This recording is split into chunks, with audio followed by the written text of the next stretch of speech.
Karis here. Today we are starting the flip through of all of the Samhain theme decks that I have purchased for this year. So there are a couple of Oracle decks and a few tarot decks, and we will be flipping through those all month long. And we are starting today off with Seasons of the Witch, the Samhain Oracle that is by Laureen Anderson and Julia Diaz. It's illustrated by Guidebook Rose. This is published by Rockpool Publishing and retails for $21.95 US. So first it comes in a very sturdy box. It's a two-piece box. It's got this beautiful blood moon in the inside. Then we have the guidebook, which is in full color. It's pretty chunky. We'll get to that in just a bit here. Then we have the cards themselves. So this is the back of the card. Very pretty. Love the moon illustration, the hands. But what I really adore is this red gilding on all of the edges. I think it looks really cool. So let's talk about the cardstock. So it is kind of semi-gloss and it's pretty thin, kind of your standard mass market deck. Pretty large size. It seems like it will shuffle pretty easily though. So let's go ahead and get started with the flip through.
And that was our flip through of Seasons of the Witch Samhain Oracle. And we're going to go ahead and give these a shuffle and see what they're like. I will say right off the bat, I absolutely love the artwork, the keywords, the little summaries of what the cards are about on each of the cards. I think they're super interesting. These shuffle easily, not really an issue. They are a little bit larger, so if you have smaller hands, it might be a little bit more difficult for you, but I still can't get over how much I love this gilding on the edges here. So let's go ahead and draw a card that best sums up this deck's personality, and we will take some time to read directly from the guidebook for that.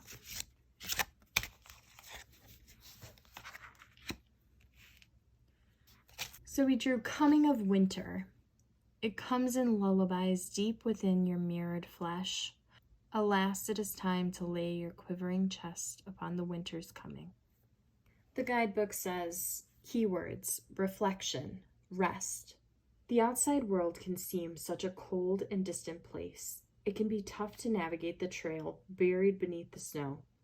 It's hard to feed your soul when your surroundings offer little nourishment. In the dead of winter, life can be beautiful, still, peaceful, blisteringly cold, unforgiving, changeable. But there's one thing to do when the winter storms come blowing. Seek shelter to rest, recharge, and reflect. We must all take refuge within ourselves from time to time.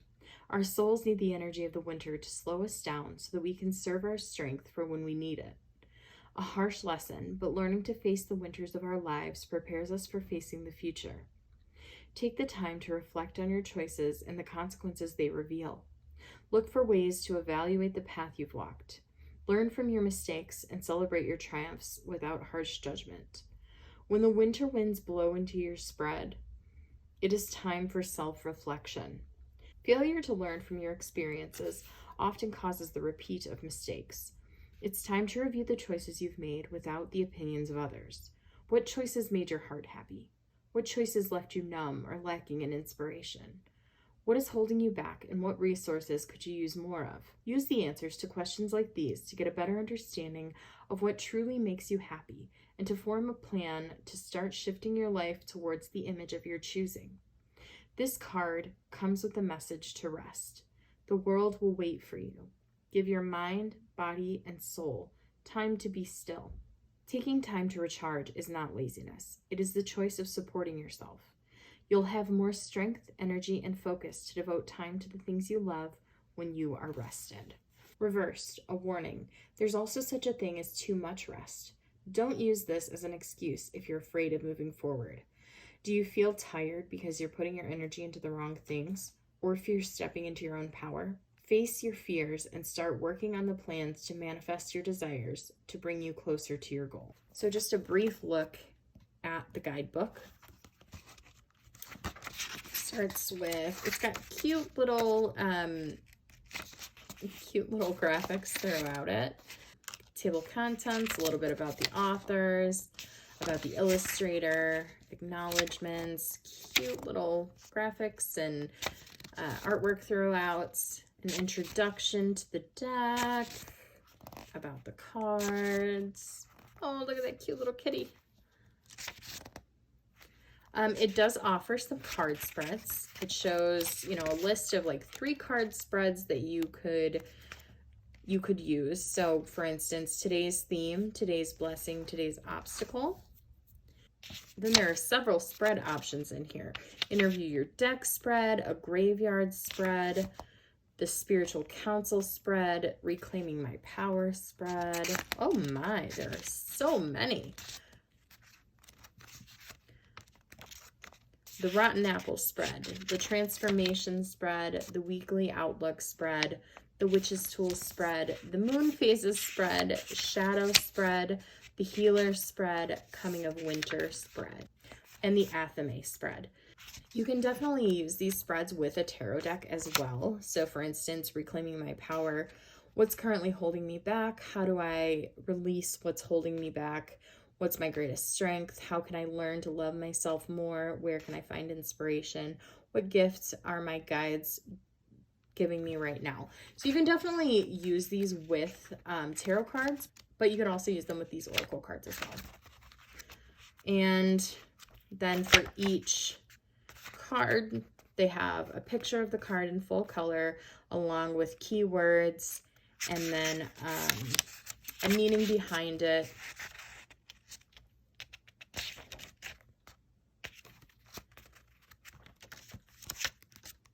Wow. As I looked through the guidebook, I saw that for each of the different cards, they do include some additional things. So for just the standard card, so for bat, for instance, they just have kind of a definition and the reverse. But if you go over here to Candle Magic, you'll see both that definition and the reverse, plus some candle color correspondences listed for you. So very interesting. Definitely a guidebook, Herbs and Crystals for Samhain. Definitely a guidebook that you would want to check out and read in its entirety. I mean, I think it's important to read all of your guidebooks in their entirety, especially Oracle decks, because these cards don't follow the traditional Rider-Waite, so each of them have specific meanings that you'd want to read in the guidebook. It's also nice to get an insight into the deck creator's mind. And that's pretty much everything about the guidebook here. And that is my flip through of Seasons of the Witch Samhain Oracle. And if you would like to pick this deck up for yourself, I will leave a link in the description box below. And I look forward to showing you all the other Samhain decks that I've purchased this year. Thanks so much for watching.